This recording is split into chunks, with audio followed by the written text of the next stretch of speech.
Bueno, conversamos un ratito sobre ese tema que vos escribiste un libro insolayable, digamos, ¿no? Porque El Palacio y la Calle es un libro que retrata lo que fue esas jornadas de una manera extraordinaria, ¿no?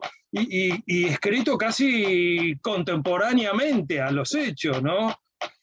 Sí, Eh, y recuerdo, Miguel, vos también lo recordarás seguramente, que cuando presentamos el libro aquí en el ciclo de estudiantes, fue, ahora lo podemos decir porque el ciclo ya ha terminado, la charla con más concurrencia de los 16 años. mirá vos, claro, es verdad, sí, sí, sí, sí, sí. No había manera de contarlo con precisión, pero hasta donde sí pudimos contar, había pasado las 800 personas. Ah, la flauta. Era, Impresionante, impresionante. tuvimos que hacerlo en la cancha de En la básquet. cancha de básquet del club. Sí, sí, sí, sí, sí, me acuerdo. Excedió todas las previsiones. Sí, sí, sí, sí, sí, sí, sí. Perdón, ¿qué es ese ruido que está sonando? El ventilador que tenemos acá. Para, si molesta, lo pagamos. Ah, está bien. No, no, no, pensé que podía ser el bandido haciendo alguna travesura. No, somos nosotros. No, lo pregunté como padre preocupado. Sí, sí. No, no. No, pero perdón que te interrumpa tu magnífica explicación, que es mucho más importante que lo que estaba. No, Que esa de ninguna preocupación. manera. Queremos escucharte a vos porque sos el que mejor puede hablar sobre el tema. Pero antes de pedirte un análisis así en perspectiva de esos 20 años, yo te preguntaría por las vivencias más inmediatas que tuviste de los hechos, ¿no? Las primeras impresiones que recibiste personalmente de esas jornadas, ¿no? Cómo no, con todo gusto, Sergio, Santi. Mira, en primer lugar, digamos, yo debo confesar que frente a esas jornadas tuve una doble actitud, como periodista y como militante. Como militante del campo popular, digo, no militante puntual de tal o cual agrupación, sino, ¿no es cierto? Sino como historia militante, digamos, una historia de compromiso con los intereses populares. Yo estaba muy indignado con todo lo que pasaba en el país, muy indignado con Cavallo, muy indignado con el Corralito, muy indignado con la cantidad de gente que se había caído de su clase, desde la clase media, ¿no es cierto? Se había derrumbado hacia la miseria, hacia la pobreza extrema, ¿no es cierto? En la que todavía desgraciadamente estamos inmersos. Y entonces estaba harto, además, de un gobierno que en momentos en que la gente justamente protestaba legítimamente, era teóricamente un gobierno democrático que ahora algunos ensalzan, he visto, no hay medio donde algunos dicen que De la Rúa era una persona honesta, ¿no? Y decente. Esa persona honesta decreta el estado de sitio. Es decir, el primer gobierno de la democracia que decreta el estado de sitio, ni más ni menos. O sea, una medida de índole claramente dictatorial, que por supuesto precedió al tema de la represión. Entonces yo salí a la calle, y salí a putearlos igual que todo el mundo. No te diré que con cacerola, porque como recorrí toda la ciudad no podía andar con una cacerola, pero dándole tachín, tachín, pero mi espíritu era cacerolero, totalmente. Entonces fuimos con mi fallecida esposa, entonces Ana Descaro, ¿no es cierto?, que estaba periodista también, de televisión, y recorrimos los principales lugares, y la escena más dura, más terrible, fue en el Congreso. En el Congreso nosotros vimos presencialmente el momento en que lo abaten a uno de los muertos del 20 de diciembre, de la noche del 19 al 20, digamos. Que recordarán que cae en el Congreso, es abatido en el Congreso, y vimos la represión que venía por Rivadavia hacia nosotros. Me acuerdo que yo le dije a Ana, no corramos. La gente se enloqueció de susto y rajó hacia Riobamba porque venían tirando y incluso se oía tipo metralleta, o sea, no solo no solo bala de goma, bala de plomo, es decir, era un ratatata ahí, ¿no? Inolvidable, no me acuerdo, no me olvido. Y me acuerdo que la contuve a Anne y le dije, camina despacio, camina despacio para no convertirte en blanco, camina despacio, es decir, reflejos de mi oficio anterior. Y bueno, llegamos a Riobamba, doblamos por Riobamba, Rivadavia, ¿no? Bueno, salimos del foco de eso. Pero ¿qué pasó? Después seguí todo el tema, se apareció en televisión el tema del hombre que había caído, lo identificaron, todo lo demás. Y entonces, esa noche, esa madrugada, yo escribí una nota para Página 12 que se llamaba Esa costumbre de matar. O sea, diciendo que no se había perdido en democracia el hábito de asesinar a la gente en la represión. Es decir, que era una represión que iba mucho más allá de las balas de goma y que iba mucho más allá de eso, y que, sino que tiraba a matar. Y pasó una cosa que parece de Francis Ford Coppola, del Padrino. Al día siguiente de la aparición del diario, en ese momento en Página 12, de mi nota, Esa costumbre de matar, me llaman y me dice, habla la esposa del hombre sobre el cual usted habló, que no falleció por suerte. Pues yo mismo aclaré en otra nota que no había fallecido, sino que estaba herido. El hombre falleció varios meses después, probablemente como consecuencia de la herida recibida en ese momento, ¿no? O de alguna complicación de esa herida recibida en ese momento, pero en ese momento no falleció. Yo creí que había muerto. Entonces me dice, le voy a pedir un gran favor, señor Bonazo.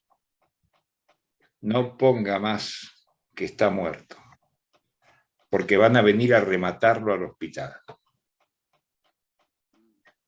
Si usted pone que está muerto, lo que van a hacer es venir a pegarle un tiro. Le digo, señora, desde ya, en este momento cuelgo con usted, llamo al diario, y si hay posibilidad de que haya alguien en el diario que podamos rectificar todo esto, y además que esté absolutamente tranquila, que yo lo voy a rectificar, es decir, que está vivo, que está herido, que está internado, que está en peligro. Me dijo, me parece muy bien, le agradezco mucho, no esperaba menos de usted. Colgué, llamé al diario, corregimos todo. O sea, pero fíjate qué momento y qué situación. La señora había conseguido mi teléfono particular, me llama para teléfono particular, al fijo, en aquella época. Para decirme eso, ¿no? O sea, no diga que está, no diga que lo mataron, porque si no lo van a completar. Está herido y está grave, pero no está muerto. Bueno, eso creo que es una anécdota. Sí. Atroz. Pero además indica lo cerca que estuve de todo. O sea, yo no dormí esa noche, recorrí todo Buenos Aires, recorrí los distintos focos. Empezamos como todo el mundo frente a lo de Cavallo en Libertador, puteando a Cavallo, que ahora reaparece, ¿no es cierto?, al calor de toda esta porquería que hay en los medios y demás. Reaparece Cavallo como si fuera un prócer, ¿no? Permitiéndose todavía algo que durante meses no se permitió porque tuvo que estar escondido como una cucaracha después de la explosión popular, ¿no? Bueno, la cucaracha reapareció, pues así, claro, si cuando le pones veneno, la cucaracha vuelve, ¿no? Le pones jamón, viene. Entonces, empezamos ahí en Libertador. Voy a apagar el ventilador, así escuchamos bien. ¿Cómo no? Ahí está. Disculpame, Miguel, por favor. Ahí estamos. No, por favor. Ahí está. Bueno, lo que quiero decir es que empezamos en lo de Cavallo. Luego fuimos a Congreso. Se dio el episodio que les acabo de contar. Y de Congreso nos fuimos a Plaza de Mayo, que era frente a la Casa Rosada. Se estaba dando el epicentro del conflicto en ese momento. O sea, el conflicto había ido creciendo. Me acuerdo que Ana me frenó porque puteé a unos tipos de un patrullero. Y me dijo, calmad, y tenía razón Ana. Es decir, era absurdo que estuviera puteando a los tipos del patrullero, ¿viste? Me iban a calzar un tiro a mí, al pedo. Pero era una bronca tan grande, una bronca enorme. Recuerdo que yo sintonizaba totalmente con el que se vayan todos. Bueno, Después de esa gloriosa jornada, el 19 y el 20, además, lo conversamos con mucha gente, lo conversamos con el economista, con Basualdo, con gente del operativo Fénix, ¿te acordás? Algunos economistas. Lo que había sido la rebelión popular, ¿no? Es decir, y eso que no se volvió a dar nunca y que fue tan especial de piquetes y cacerolas, la lucha es una sola. Es decir, la unión social en contra del modelo neoliberal imperante, ¿no es cierto?, gobernante. Eso socialmente, este frente social que se armó sin dirigencia prácticamente, no se volvió a dar. Digo, creo yo, no se volvió a dar con esa intensidad. Y desgraciadamente el momento de se cayó. Entonces, ¿qué ocurrió? Bueno, aparte de la caída de la Rúa que festejamos todos, que luego hizo una serie de imbecilidades como volver, ¿no es cierto?, a la Rosada para demostrar que no se había ido, que no se había rajado en helicóptero, sino que renunciaba formalmente y que dejaba todas las cosas, las explicaciones que él me dio, porque su testimonio está también en el Palacio de la Calle. En el Palacio de la Calle están los testimonios de todos los protagonistas fundamentales. Todos, absolutamente todos. Ahí tenés Puerta, a los que fueron presidentes en ese momento, Rodríguez Sá, las declaraciones de Rodríguez Sá son alucinantes. El otro día estuve escuchando la entrevista que le hice a Rodríguez Sá, y es fantasmagórica. Las cosas que decía. Bueno, no, la noche de Chapalmalal, esa noche que durmieron todos en Chapalmalal aterrados por la conspiración dualdista, ¿no es cierto? Se caía y se derrumbaba y se derrumbó rápidamente. Me acuerdo de una frase muy graciosa que me dijo Rodríguez Sá, que en un momento determinado, no, me lo dijo Puerta en realidad. Puerta había estado ahí y vio que Rucau se iba al helicóptero y se las tomaba de Chapalmalal, ¿no? Entonces lo paró y le dijo, ¿qué haces? ¿A dónde vas, Carlos? Y dijo, voy a mear. Bueno, yo voy a mear con vos. Esto no lo sabe nadie, lo sabe. Esto solo la guardé para, esta frutillita, la guardé para los mareos, ¿no? Miguel. Va a formar parte, les voy a dar otra primicia, porque a mí, a los amigos, me gusta premiarlos. De la manera que me gusta combatir a los enemigos. O ignorar a los idiotas. Esta y otras anécdotas, y algunas mucho más pesadas, van a formar parte de la edición corregida y aumentada del Palacio y la Calle, que voy a sacar dentro de unos meses. Qué bueno. Porque va a ir en consonancia, se habrá enterado, con la serie que va a pasar Disney. La serie está basada en mi libro, de Palacio y la Calle, la serie de televisión. Entonces, yo lo que quiero es, aprovechando el impulso que la serie está muy bien adaptada, está muy bien hecha, filmada en escenarios importantes, no puedo dar mucha información, pero porque todavía no se hizo el lanzamiento oficial, pero puedo decirles que está fiel. Hizo un muy buen trabajo de adaptación Mario Segade, el de Puntero. Claro. ¿No? Es un muy buen guionista y hizo un buen trabajo de adaptación y yo fui consultado. Está bien. Digamos, entonces, no es que te compraron el libro y te desentendiste. No, tenía una participación, digo, Mario Segade hizo la adaptación, todo lo demás, pero digo, estuvieron en contacto permanentemente conmigo, intercambiamos ideas, situaciones, observaciones, matices, no, a un nivel de matiz incluso, o sea, no a un nivel grueso, sino a un nivel de matiz. No, la serie tiene mi aval. Miguel. Y la va a dar Disney, Disney. El año que viene, no sé en qué momento exacto, habría que preguntarle a los de Disney.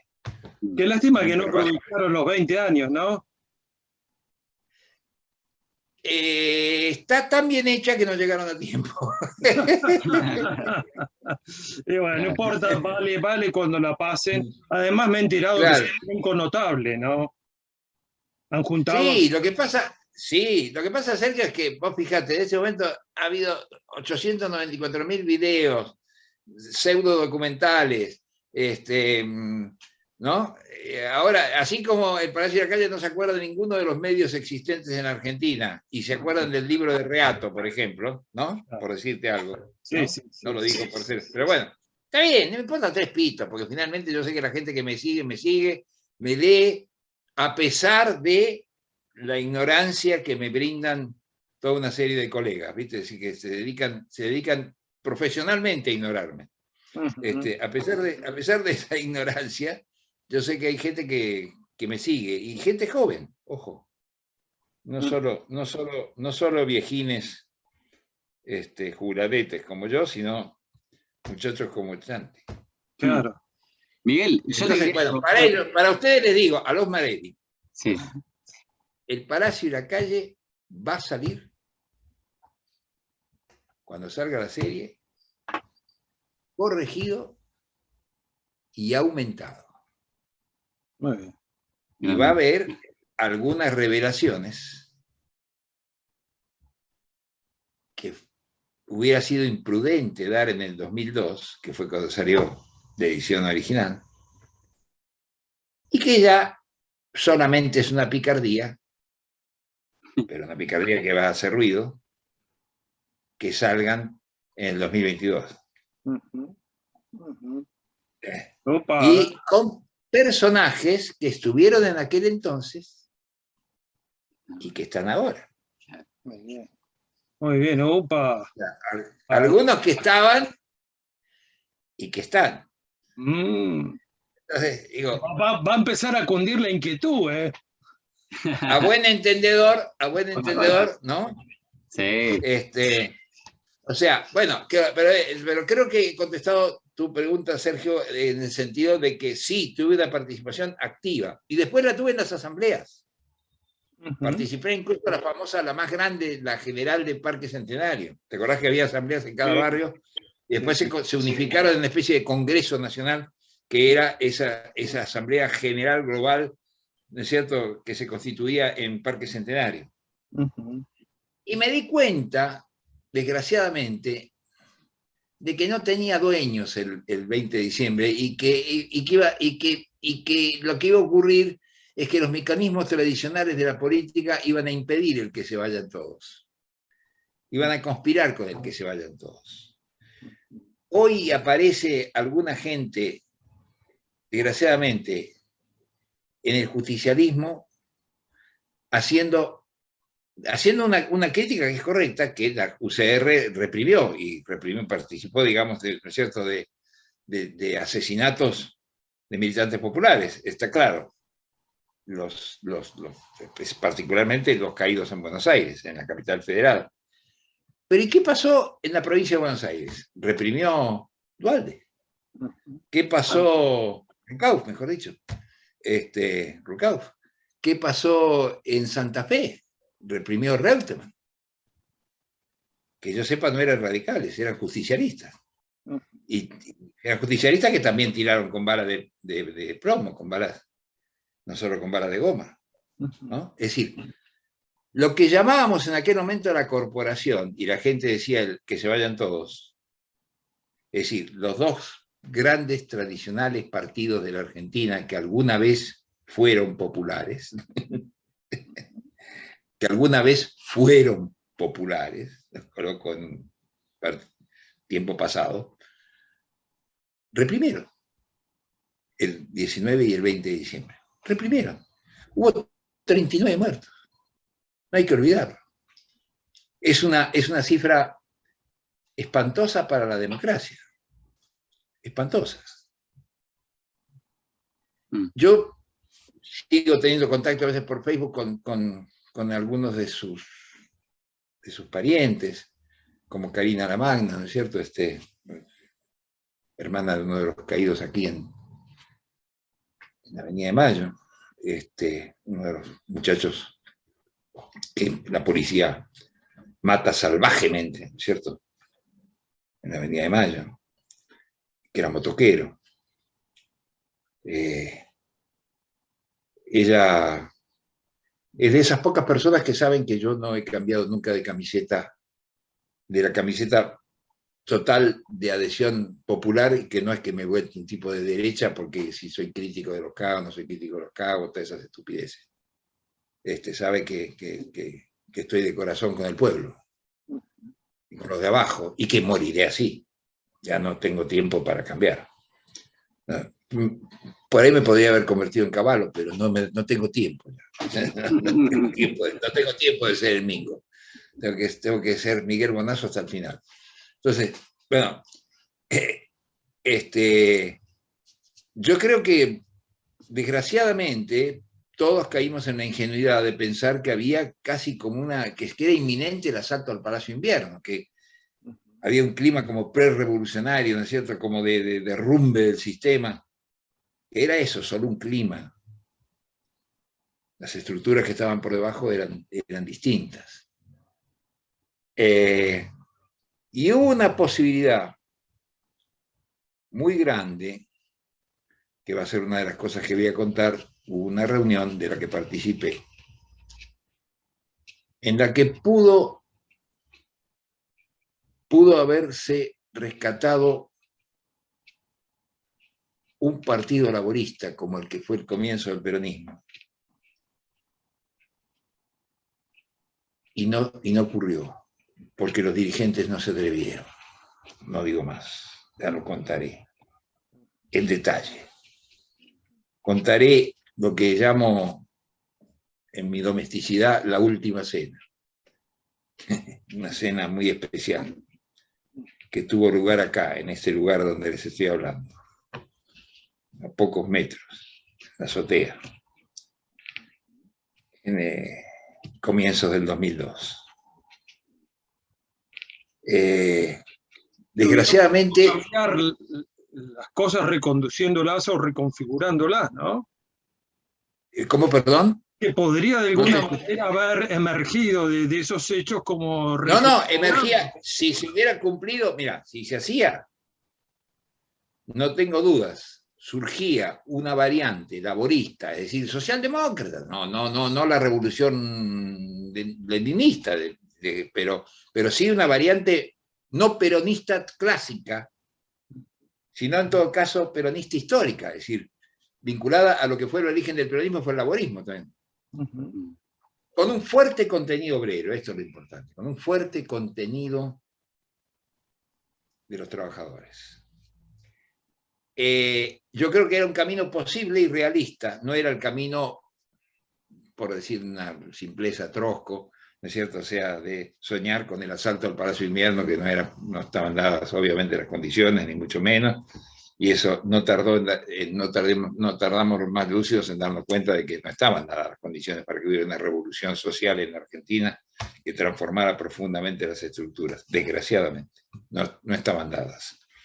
Pero sí estaban dadas para haber hecho una cosa que pudiera fungir con lo que estaba ocurriendo en Brasil, por ejemplo, con Lula y con, ¿no?, el Foro de San Pablo, todo eso, ¿recuerdan? O sea, claro, con un contenido laborista muchísimo más fuerte, que no hubiera dejado simplemente en manos, no importa si buenas de Néstor o de Cristina o de quien fuera, de dirigentes políticos, una mediación representativa, sino que hubiera podido estar mucho más cercana al movimiento obrero, a lo mejor del movimiento obrero, no a lo corrupto, no a los sectores más burocráticos y, obviamente, digamos, y corrompidos, ¿no es cierto?, y vendidos al gran capital, sino al sector que tenía una capacidad de resistencia mayor. En fin, ya lo voy a contar, y tendrán una... Los detalles de esa cena, imagino, estarán en el libro, ¿verdad?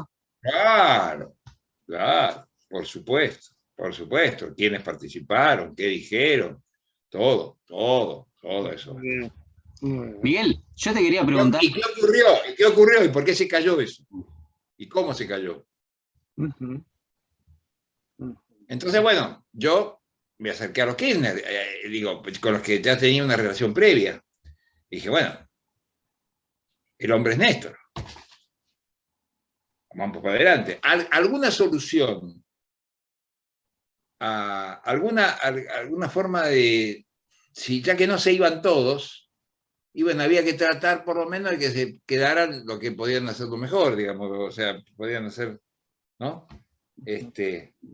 Y en ese sentido, el compromiso de Néstor, que lo charlamos muchas veces, desde Calafate en adelante, ¿no? Desde Calafate. ¿Te acordás la reunión de Calafate, famosa? Desde ese momento en adelante, el compromiso de Néstor de ser, sí, drástico y severo con la recuperación de la memoria histórica, con el tema en el cual cumplió. Ese es un tema que yo no tengo reproches para hacerlo.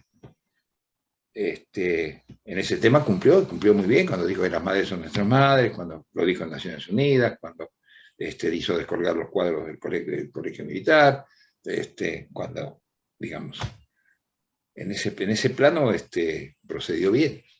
Y yo lo apoyé. Y lo apoyé porque procedió bien, a mi modo de ver, digamos. Después tuvimos otras diferencias que tienen que ver con el modelo de país a construir.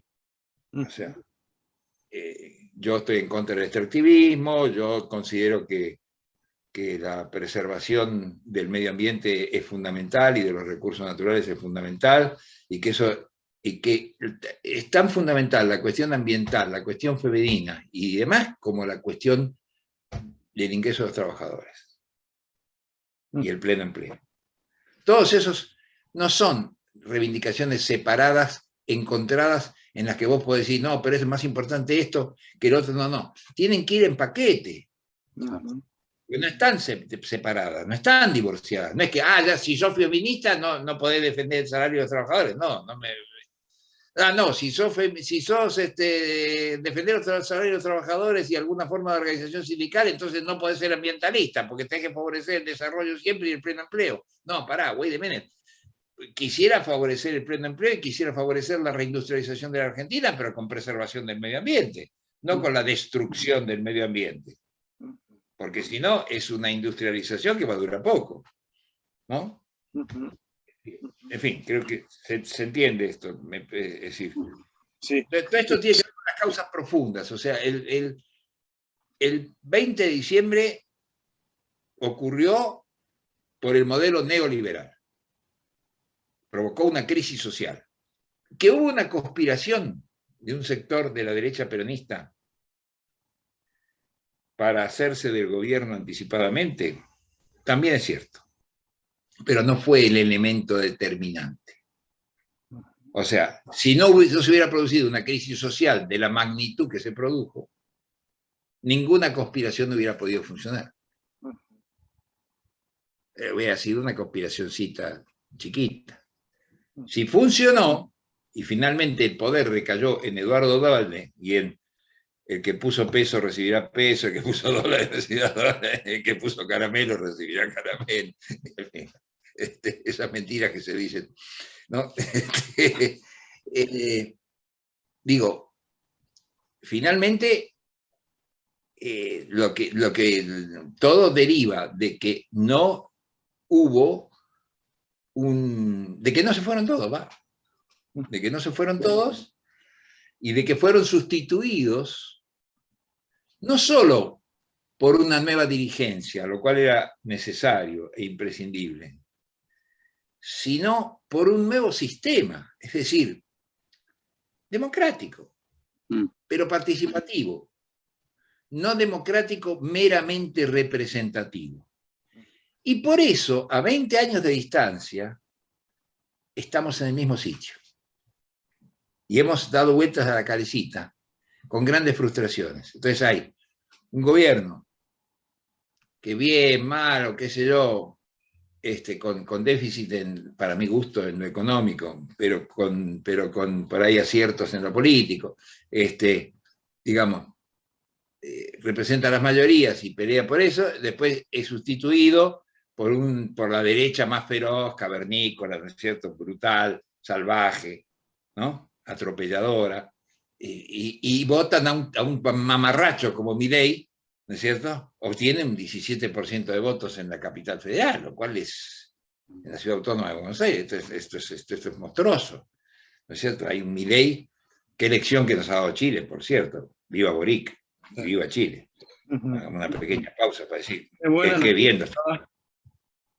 Claro, ahí se recuperó la movilización. Es un fenómeno totalmente opuesto. ¿Qué pasó? Las grandes movilizaciones estudiantiles del 2006 han fructificado ahora. Y el gran dirigente estudiantil del 2006, Boric, va a ser el presidente más joven de la historia de Chile y probablemente de toda América Latina. Y además de todo eso, le ha ganado al fascismo. Le ha ganado a la propuesta pinochetista, fascista, que ojo, terriblemente votada igual, o sea, muy votada. Hay que inquietarse porque hay mucha gente que vota fascismo. Desgraciadamente. Pero por suerte hubo más gente que votó Boric. Votó socialismo, que votó, digamos, y votó socialismo, un socialismo inteligente, que no se planteó arrasar con todo, sino que planteó, digo, vamos a tenderle una mano a alguna gente que está más al centro, ¿no? Vamos a equilibrar para poder ganar la segunda vuelta, porque yo no ganaba la segunda vuelta, digamos, lo hizo muy bien, lo hizo con calidad, realmente con calidad política, como un jugador con cintura, con cintura política. Con propuestas muy concretas, ¿no? Rehuyendo lo abstracto, hablando del sistema jubilatorio, digamos, puntos, y enamorando a la gente con la posibilidad de que la política es verdaderamente transformadora, tiene que ser transformadora, ¿no? No decía, votenme para que no gane la derecha, sino votenme para construir un país distinto, ¿no? Claro, claro. Bueno, no, yo creo que es una excepcional figura. Yo lo recordé en mi Facebook, y no sé si lo vieron, sí. El triunfo de Boric, con una foto histórica, cuando tuve el privilegio inmenso de que Salvador Allende nos recibiera en su domicilio particular, la mañana en que lo consagró presidente de Chile el Congreso Pleno de ese país, hace 51 años exactamente. Miren qué viejo soy. Hace 51 años, yo estaba en la puerta, y entré, estaba todo el periodismo mundial afuera, y logré entrar, digo, no estoy haciendo esto, no quiero hacer una autorreferencia, porque si no van a decir abonazos con sus autorreferencias. No es una autorreferencia, tuve el privilegio, tuve la suerte enorme, gigantesca, de que Salvador Allende me invitara, y yo llevaba a dos tipos macanudos, extraordinarios conmigo, aparte del fotógrafo Daniel León, de Editorial Abril, que hizo las fotos. Llevaba a Horacio Sueldo, líder del ala izquierda de la democracia cristiana, claro, para que se despidiera de sus amigos de la democracia cristiana chilena que se iban, para que se despidiera de Radomiro Tomic, que había perdido la elección frente a Salvador Allende, para que se despidiera de Frei, el presidente de la República, y llevaba a Emilio Rodríguez, un genial psicoanalista, genial escritor, autor de una novela muy buena llamada Heroína, un tipo bárbaro, que con Mimí Langer fueron de los tipos que transformaron el psicoanálisis en Argentina, que unieron al psicoanálisis con la Revolución Cubana. Claro. Un tipo del carajo, un tipo maravilloso, Emilio Rodríguez, un fantástico tipo. Y lo llevé a él para que él hiciera un retrato sensible y profesional como psicólogo social de la atmósfera que se vivía en ese Chile que abrazaba el socialismo, el proyecto socialista de Salvador Allende. Entonces ahora Boric me revivió todo eso, y por eso lo puse en mi Facebook, esa nota histórica de Semana Gráfica, en la cual estamos de espaldas, sentados de espaldas a la cámara, y estamos frente a Allende, y a un costadito detrás de Allende, en la pared, se ve el retrato del Che Guevara, la foto del Che Guevara, dedicada a Allende. El Che. dedicada a Salvador Allende por Ernesto Guevara de la Serna. ¿Qué tal? Qué Digo, lindo, qué lindo, Miguel, poder trazar esa línea entre aquel Chile y este, ¿no? Verdaderamente, ¿no? Son confirmaciones, digamos, de que esas ideas no han podido ser asesinadas por la dictadura. exactamente, tal cual. Lo has sintetizado muy bien, Sergio. Así es. Exactamente. Boric abre las grandes alamedas a las que convocó Salvador Allende en los minutos finales de su vida, cuando sabía que iba a morir. ¡Qué generosidad! ¡Qué tipo maravilloso! Ignorado por los cínicos, por los vivos políticos, por los que especulan y dicen, no, pero Allende se equivocó. Allende se equivocó. Era un gigante. Era un gigante. Era un Bolívar de nuestra época. Va, en mi modesta concepción. Sí, claro que sí. Y no se equivocó nada cuando dijo que más tarde o más temprano que tarde se abrirán las grandes alamedas. Bueno, Boric está abriendo las grandes alamedas. Pasaron 50 años. Se podría contestar gardelianamente que 50 años no es nada en términos de la historia de un pueblo. Es muchísimo en nuestra historia personal. Sí. Digo, como individuos. Pero para los pueblos, 50 años no es nada, es un instante, es un segundo. Y ese segundo, ¿qué demuestra? Lo que acabas de decir muy bien. No pudieron con las ideas socialistas. No las pudieron enterrar. No las pudieron acabar. Y no van a poder acabarlas. Por más Milei que saquen, pueden sacar todos los Milei que quieran de la galera, esas ideas no se van a ir al diablo. Porque las necesidades van a seguir existiendo y crecen. Y porque la gente también va haciendo conciencia pese a todo. No obstante, la tarea mefítica y siniestra de algunos medios, o de muchos medios, o de demasiados medios. Yo creo que de todas maneras la gente siente en carne propia. Dice, oh, che, loco, paren, muchachos, ¿no? Paren un poquito. Entonces yo creo que está muy vivo el 20 de diciembre. Está muy vivo. Creo que lo de Boric, que son cosas que se enlazan, fíjate vos, o sea, ocurre lo de Boric, ocurre todas las manifestaciones que ha habido por el 20 de diciembre en la Argentina, toda esta bueno, revival del 20 de diciembre, ¿no? Muy grande, digamos, o sea, hay un gran sentimil, digamos, dedicado al 20 de diciembre, y es correcto que lo haya porque es un día histórico, es una fecha histórica, inolvidable. O sea, yo creo que la historia sigue mostrándose favorable a las ideas de cambio social. No nos ha dado la espalda todavía, como piensan algunos, que ya triunfó la robotización, ¿no? Y no hay alternativa. Quisiera transmitir a través de ustedes un mensaje esperanzador a la juventud. Luchar vale la pena. Hasta un reaccionario como Borges lo dijo muy bien, mejor que yo, cuando dijo, siempre el coraje es mejor, la esperanza nunca es vana. Vaya entonces la milonga a don Jacinto Chiclana. Lo dijo mejor Jorge Luis, en eso era bueno, hay que reconocer. Era reaccionario, pero escribía bien. Esa tiene que ser la consigna, la esperanza nunca es vana. La esperanza nunca es vana, está muy bien, claro que sí, esa es la consigna, la esperanza nunca es vana, y no hay que perderla, porque, ¿qué me dijo Fidel una noche? Fidel Castro. Perdón que abuse de mi amistad con Fidel Castro. Por favor. Pero bueno, realmente fue el amigo más importante que tuve. Mejor de todos.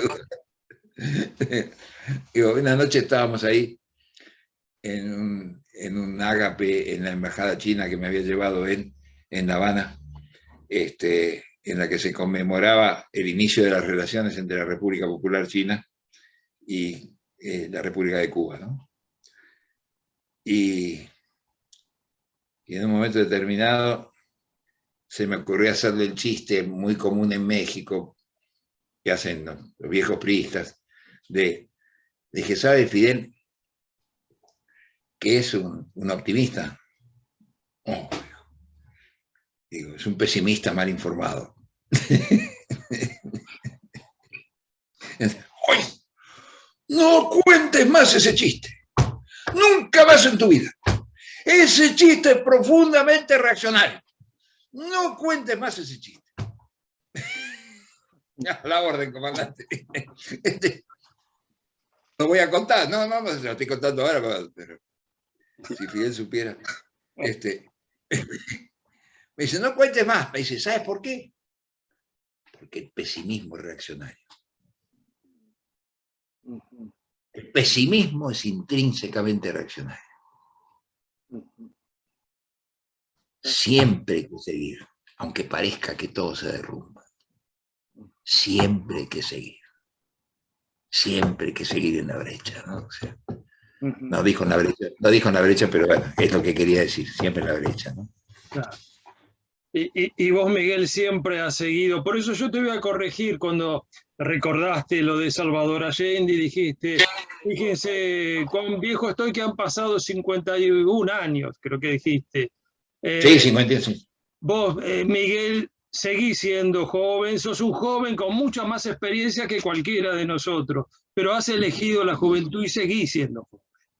Así muchas gracias, Sergio, muchas gracias. La verdad es que sí, lo que pasa es que me encantaba lo inocente que era, por otro lado. No, pero no tan inocente. Vos sabés que cuando vi esa foto que les hago referencia, Che Guevara, dedicada a don Salvador Allende, y después de la entrevista que tuvimos el privilegio de hacerla en su casa por la mañana, ¿no?, el día que lo eligió el Congreso Pleno, es decir, el 24 de octubre de 1970, por la tarde, en el hotel, prendí la televisión para seguir todas las otras actividades que Allende realizaba, ¿no es cierto?, y que estaban ocurriendo en Chile con motivo de la elección del Congreso Pleno. Y lo vi reunido con los comandantes en jefe de las tres armas, Chicho. Y como argentino acostumbrado a los golpes de Estado, dije, uy, Dios. Me acordé del retrato del Che en la pared y vi esas tres gorras debajo del retrato del Che. Y me pareció que eran cosas incompatibles. Pese a ser un tipo de 30 años, ya tenía cierta astucia, ¿viste? Dije, uy, Dios. Y lo vi. Una de las cosas que más me preocuparon, se las comenté a Sueldo en el viaje de vuelta y a Rodríguez. Dije, es un tipo maravilloso Allende, pero lo veo un poco como descartando ciertos peligros. Porque una de las cosas que dijo es, fíjense lo que está ocurriendo en este momento, el 24 de octubre de 1970. 1970. Santiago era un chavito, 30 años tenía yo. Y tenía una cara así linda, limpia, inocente, maravillosa como tiene Santiago. Sin arrugas ni decepciones. Y bueno, le dije, me acuerdo que le dije a Sueldo, pero me asustó ver a los comandantes con la foto del Che ahí. Y me asustó la confianza que Allende tiene cuando nos dijo, ¿ustedes se dan cuenta de lo que está ocurriendo? El sistema está eligiendo a un hombre que quiere reformar profundamente el sistema. Y yo dije, ¿sí? Digo, para mis adentros, no le dije sí, nada. No dije nada, escuché a Allende y tomé nota prolijamente y grabé. Pero la verdad que era cierto. Y era un poco como inverosímil, ¿no es cierto? Y bueno, terminó siendo inverosímil, terminó habiendo un golpe manejado por la CIA directamente. O sea, donde Estados Unidos dejó las huellas digitales, ¿no es cierto? Como en pocos otros golpes de la Tierra, como uno de los golpes donde Estados Unidos dejó más claramente marcadas sus huellas digitales, ¿no es cierto? Su participación en el derrocamiento de un presidente con credenciales democráticas totales. Porque incluso se habían producido elecciones poco antes del golpe y esas elecciones de segundo término confirmaban plenamente la mayoría que Allende había tenido en la elección original. Y fue derribado por el ejército y por los milicos y por la CIA y por Estados Unidos, pese a ese revival de sus credenciales democráticas, ¿no es cierto? O sea, porque la democracia a la americana funciona mientras no complica los intereses de los muchachos del norte. Cuando los complica, se complica la democracia. Esta es la verdad. Digo, es producto también de lo vivido, ¿no? Digo, todo esto. Claro que sí. Miguel, así para cerrar, porque uno tiene las ganas de saber cómo anda esa novela en la que estás trabajando y la que tiene tanto que ver con tu historia, ¿no? Con tu historia familiar. Sí, bien, pero un poco atrasada. Hace un poco de tiempo que la tengo parada por, bueno, diversas, múltiples, que no quiero aburrirlos con cosas tradicionales, pero ha ocurrido de todo, que yo, bueno, recién lo vieron a Camilito, el otro día se enfermó Camilito, tuvimos que llevarlo a que le hicieran, ¿no es cierto?, un hisopado, que, bueno, por cierto dio negativo, maravillosamente, pero después te pegaste un jabón de novela, es decir, la pandemia, ojo, parecía, bueno, te da todas las condiciones aparentemente súper favorables para que escribas tu memoria, para que escribas una novela autobiográfica, ¿no es cierto? Pero por otro lado no te las da, porque tenés miles de cosas que hacer. Además, aquí somos dos grandes y el nene. No tenemos una retaguardia familiar que nos permita, ¿no es cierto?, derivar algunas tareas. O sea, en este momento, por ejemplo, Olivia, mi mujer, tiene que estar con el gordo, porque si no el gordo está solo, y si el gordo está solo es un peligro, digamos, ¿viste? O sea, no hay más remedio que estar con él, quiero decir. Entonces, todo esto me ha limitado mucho y además, bueno, también hubo alguna tarea que tuve que hacer en función de la adaptación de, justamente el tema del Palacio y la Calle para el streaming ¿no es cierto?, de Disney. Tuve en contacto con la gente de la productora permanentemente, digamos, hemos estado trabajando en algunas cosas, en algunos toquecitos que me han pedido, incluso que colabore en la adaptación, ¿no es cierto?, para la serie. Y yo también ahora voy a tener que postergar un poquito la novela para trabajar precisamente en la actualización, como les contaba al comienzo, del Palacio y la Calle. Sí. Porque es importante. Porque el libro es una novela río, el otro, el que vos me preguntaste, tenés la amabilidad de preguntarme recién. Sí. Es una novela río, muy larga, muy desbordante, con toda la historia de la guerra civil, mis viejos en Francia, el trotskismo, los surrealistas, el peronismo, el antiperonismo de los años 40 y 50, mi vida, después, en fin, es un río que se va abriendo en muchos brazos, además, ¿no? Eso, muy bien el poeta Marelli, perfecto, sí señor, es un río que va abriendo muchos brazos, efectivamente, muchos brazos, y a veces eso literariamente me cuesta porque ahí tengo que amarrar un brazo, digo, epa, ojo, se me está yendo para acá, se me está derivando y eso va a perjudicar la atención, ¿no es cierto? La atención y la tensión, las dos cosas. Entonces, pero está un poco atrasada por esas razones y va a estar atrasada un poco hasta que logre completar lo que quiero hacer de lo de 2001, que eso sí es una primicia absoluta que tienen ustedes, no se lo he dicho a nadie. Muy bien, es una gran noticia y que la verdad nos pone muy contentos. Y además que va a estar acompañada por la miniserie esta, ¿no? Es una gran perspectiva que se abre. Sí, sin duda. Yo creo que sí, Sergio, la verdad que sí, que estoy muy contento porque, bueno, uno necesita estímulos también, como cualquier ser humano. Necesitas el reconocimiento de los otros, mínimamente, necesitas que los otros sepan qué estás haciendo, por lo menos, pero sepan que estás vivo, que estás haciendo algo, que estás escribiendo, que estás publicando, que estás adaptando, que estás, ¿no? Es decir, es importante. Y además el encierro obligado de la pandemia te genera como una sensación de aislamiento, ¿viste? O sea, te angustia en ese sentido, como justamente ha habido todas las restricciones a la vida social que uno ha tenido,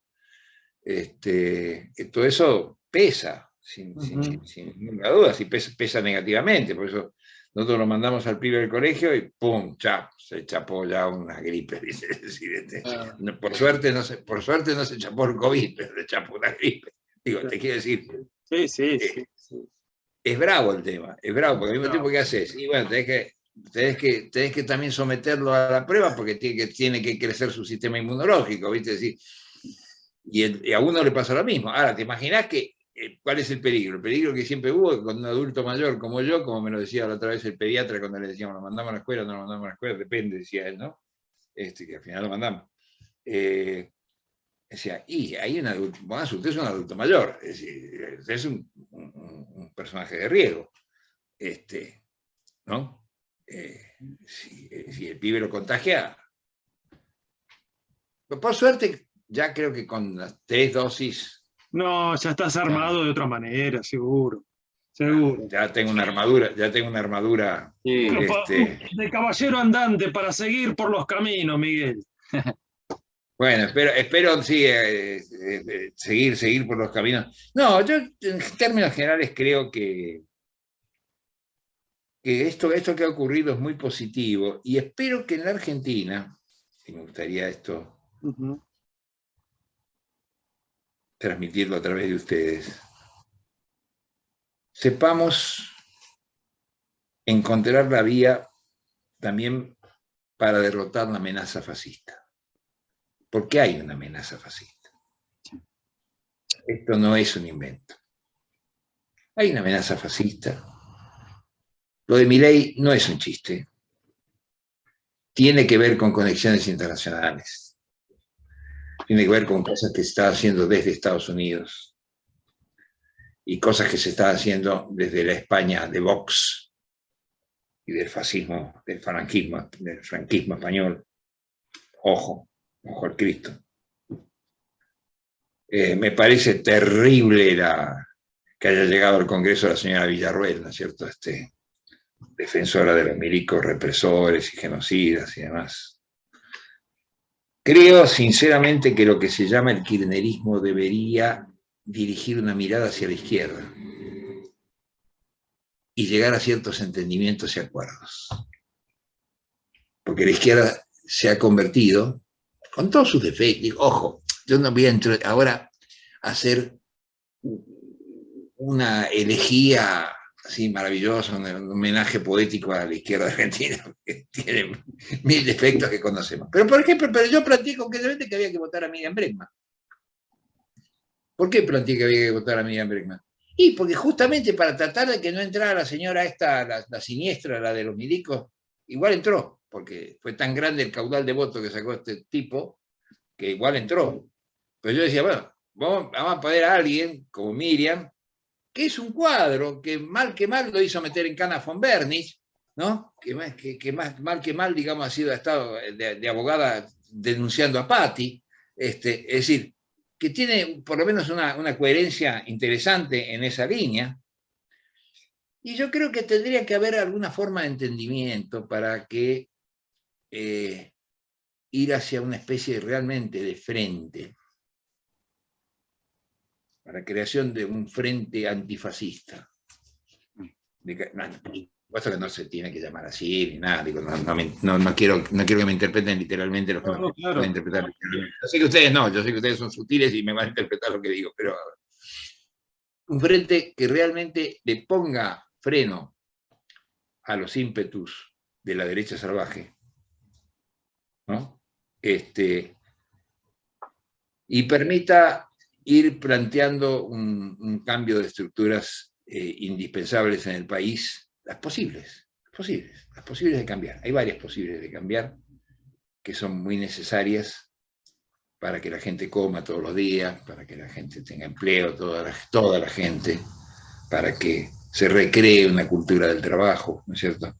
En fin, para todo lo que todas las iniquidades que sabemos que tienen que dejar de existir. Para que, por ejemplo, ustedes saben que Andrés Manuel López Obrador, que ha hecho muchas macanas, es inevitable, pero ha hecho cosas buenas.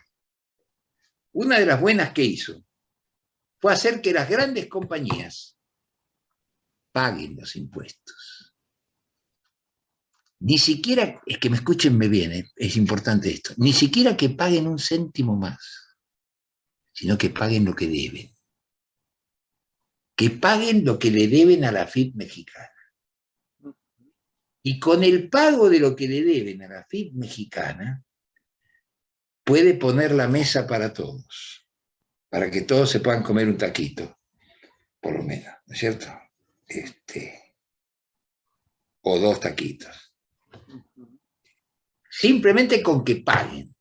Muchachos, paguen, ¿no? Y esa es una medida excelente de AMLO. Hay otras que no, pero esa me parece muy buena. Tendría que pasar lo mismo. Es decir, muchachos, garpen. No te voy a poner impuesto al rico, no te voy a poner, ni un mango de más te voy a sacar. Pero lo que tenés que garpalo, cacho. ¿No? ¿Y sabés qué? Entonces vamos a poder crear trabajo para mucha gente, aunque parezca mentira. Y vamos a poder hacer que mucha gente que no morfe.